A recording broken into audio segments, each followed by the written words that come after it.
Pessoal, bem-vindos a mais um vídeo aqui no canal Brazucas Futebol, nesse dia de hoje, nesta quinta-feira ou sexta-feira, porque o vídeo tá entrando de noite aí, né, pós o jogo do Inter.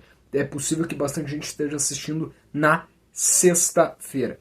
Vamos falar um pouco desse empate de Inter e São Paulo. Antes eu quero te pedir, se tá novo por aqui, se inscreva no canal, deixa o like, ativa o sininho, a inscrição é muito importante. Ativa o sininho sempre que tiver vídeo novo no canal, tá notificado. Todos os jogos do Inter nós temos pós-jogo, todas as segundas-feiras nós temos live aqui pra falar de Inter, sempre com um convidado de outro canal colorado. Também uma vez por semana, pelo menos, nós temos aí um vídeo Momento Colorado para trazer informações do Inter. Além disso, aqui no canal nós falamos também de Barcelona. Temos o Momento Blaugrana. Quando tem a temporada europeia, todo jogo do Barcelona, pós-jogo aqui. Temos pré-rodada do Brasileirão. Agora, a partir de amanhã, eu quero começar a falar de Copa América, de Eurocopa.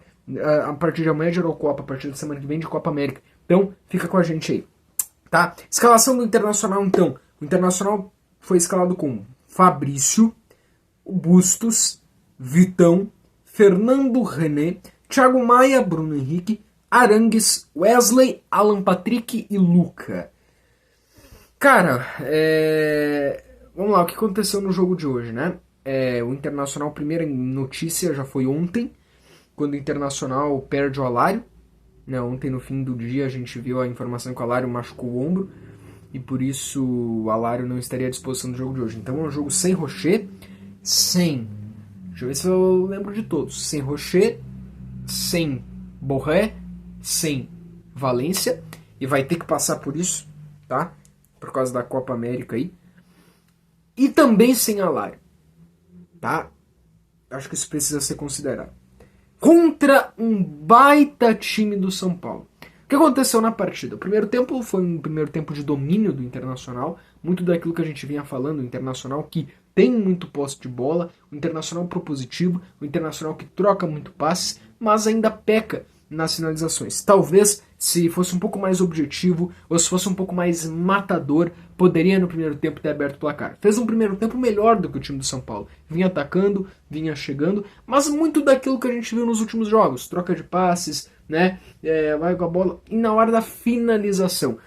Hoje, com o Luca, que eu não acho que fez uma má partida, mas acho que não se pode pôr uma pressão em cima dele que tu coloca em cima de Alário, em cima de Valência. Talvez se o Alário estivesse em campo hoje, poderia ter feito gol. O Alan Patrick entrando na área. O Wesley, que na minha opinião vive uma grande fase, passando pela ponta, é um dos meios do Internacional, né? O Wesley ele ocupa aquele lado de campo. Nesse momento o Alan Patrick está fazendo uma função também mais, precisa estar mais presente dentro da área, ainda mais hoje, para apoiar o Luca, né? Quando tu tinha Arangues e o Bruno Henrique também como uma outra opção ali pelo lado. Thiago Maia já cuidando de uma parte mais meio defensivo. Acho que a zaga hoje também foi muito importante. Mas o Internacional que cria muito bem com Wesley, mas nas finalizações peca, né? O Alan Patrick tendo um pouco mais presente na área, e ainda talvez fosse um pouco mais objetivo, se conseguisse fazer dessas finalizações se tornarem gols ou grandes momentos assim, acaba pecando e aí perde. No segundo tempo, o técnico do São Paulo faz uma mudança importante no São Paulo. Ele traz o Lucas Moura mais pro centro, e assim o Lucas Moura passa a ser uma peça-chave para pôr os jogadores do São Paulo na frente do gol. E aí o São Paulo melhora muito na partida. O São Paulo começa a ser mais perigoso e a levar chances perigosas ao gol do Internacional. Até vira uma trocação. Não acho que teve um domínio por muitas partes. Talvez o São Paulo, com essas mudanças táticas e boa leitura que o Zubeldia conseguiu fazer no segundo tempo, o São Paulo até conseguiu ser mais perigoso. Fabrício, né, goleiro do Internacional, fica como boa notícia porque fez defesas importantes e, vamos dizer assim, pode ter salvado o time do Inter dessas questões de poder, de repente, ter levado um gol. Cara, pra mim é muito claro. Eu só vou saber se o jogo de hoje foi um bom resultado ou não domingo, contra o Vitória. Porque se o Inter joga bem contra o Vitória domingo e ganha, beleza. A gente tem essa ideia do Brasileirão. Muita gente diz isso, que o Brasileirão é assim. Quando tu enfrenta times que disputam a mesma coisa que tu, no caso do Inter é Palmeiras, São Paulo, Atlético Mineiro, Flamengo, talvez o Fluminense, talvez o Botafogo, sabe, esses times dessa prateleira que querem o título, que querem o G4, tu tem que trocar pontos. Tu vai trocar pontos. Tu vai ganhar de um, como ganhou do Palmeiras, de repente tu vai perder de outro, ou empatar de outro, vai ser uma trocação ali, vai ser pontos. Tu vai trocar pontos. Hoje o Inter trocou, né? O Inter saiu com ponto, o São Paulo com ponto, e esse time do São Paulo tá muito bom time. O que tu não pode é perder para aqueles times que estão, por exemplo, na zona de rebaixamento. na parte de baixo da tabela. Entre eles, o caso do Vitória no domingo. Porque se perde do Vitória ou se empata, aí vai ser 2 jogos sem ganhar, mais 3 pontos perdidos, e aí não dá. Aí atrasa o Internacional. E aí vai dar continuidade para uma crise no Inter. Agora, se o Inter faz a lição de casa domingo contra o Vitória, ganha da Vitória, tá tudo bem, tá tudo beleza. Porque, ainda mais com uma boa atuação. Porque hoje foi isso, né? Hoje o Internacional podia ter vencido, sim, perdeu, errou. Só que, cara, ganha da Vitória, tu entra nessa filosofia de troca de pontos. E querendo ou não, hoje o Internacional não perdeu o jogo. O Internacional jogou bem. O Internacional fez um bom enfrentamento contra um bom time do São Paulo, onde a gente reconhece a qualidade do São Paulo. E eu coloco aqui os fatos de que não tinha Borré, não tinha Alário, não tinha Valência, não tinha Rocher, entendeu? Time bem mistão, nas principais partes, nas principais peças ofensivas do time, fora de casa, né? Entre aspas, porque era em Criciúma. Entretanto, era no Heriberto Hilster, né? E o Beira Hilster, o pessoal tava chamando, porque, cara, o que a torcida do Internacional fez lá, mais uma vez, o ambiente torcida, os jogadores não podem reclamar porque se sentiram com a torcida, porque hoje a torcida mais uma vez fez um espetáculo e deu um grande apoio. Mas eu ainda acho que quando voltar ao Beira-Rio vai ser outra coisa para os jogadores, lógico, tá? Não é um jogo que muda nada na vida do Inter numa questão de tá tudo bem, ou piora. Não piora, mas também não deixa tudo mil maravilhas. Né? Vai ter gente que talvez vai olhar mais pelo lado de que o Inter perdeu gols, fez um primeiro tempo que podia até ter vencido o jogo, mas não foi o objetivo, segue com dificuldades para atacar, e se seguir com essas dificuldades não vai ganhar nada na temporada. Ou tu pode olhar pelo lado mais positivo. Empatamos, fizemos um enfrentamento contra o São Paulo, contra um bom time do São Paulo, com todas as nossas limitações de desfalques e contextos. E fizemos ainda um bom jogo. O Fabrício jogou muito bem. Então tem um lado positivo e negativo. Eu acho que todos os lados eles são bem-vindos numa medida bem colocada.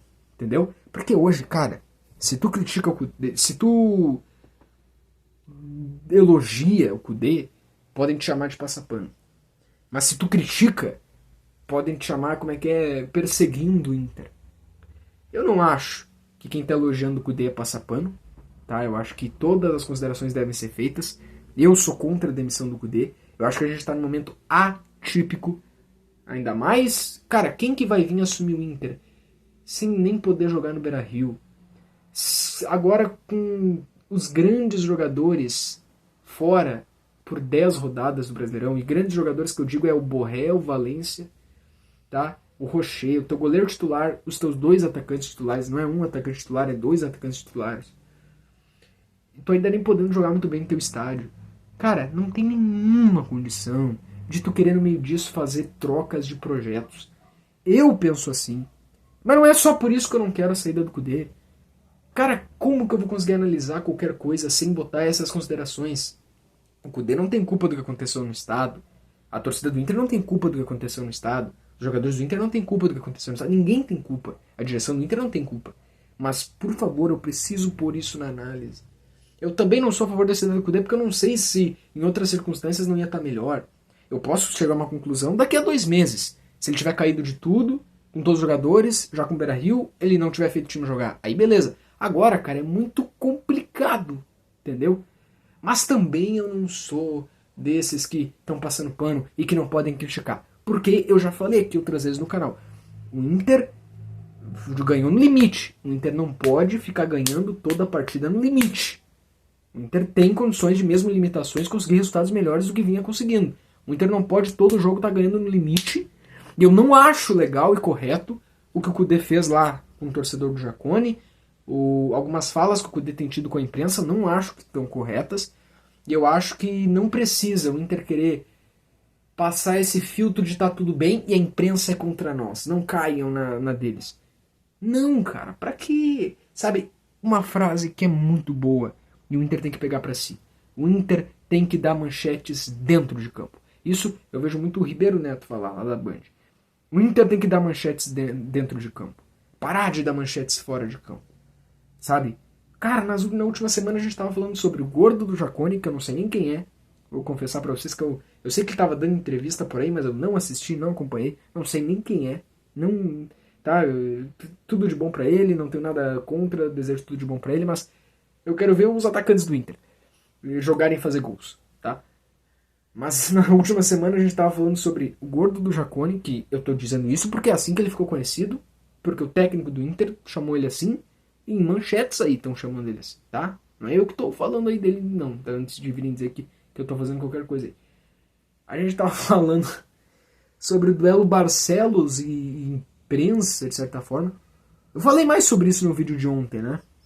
Então, o Inter e as suas crises criadas. O Inter precisa dar manchetes dentro de campo, tá? Hoje, eu acho que não é um jogo que muda nada na vida do Inter na questão de muito melhor e nem piora. Eu acho que se perder domingo, a crise segue, porque vai ter uma derrota no domingo. Mas se ganhar domingo, beleza.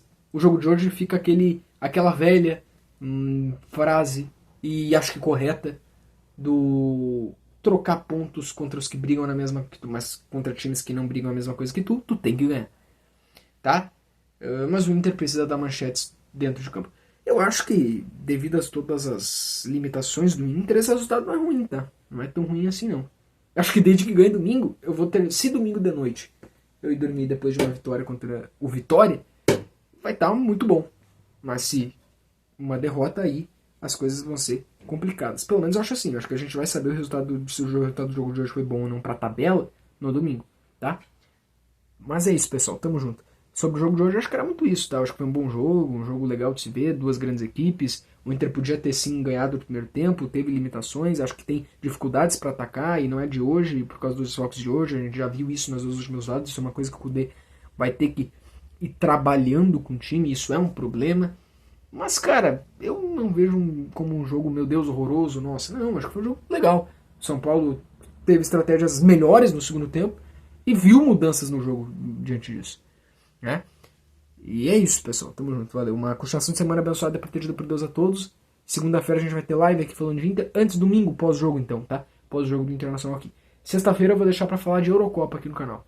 Aí semana que vem eu vou falar de Copa América. E depois eu vou ver como é que eu vou fazer. Eu acho que eu vou deixar um vídeo por semana pra fazer resumo das duas. Não vou fazer um vídeo pra cada. Vou deixar um vídeo só pra falar de Eurocopa e de Copa América, tá? Valeu.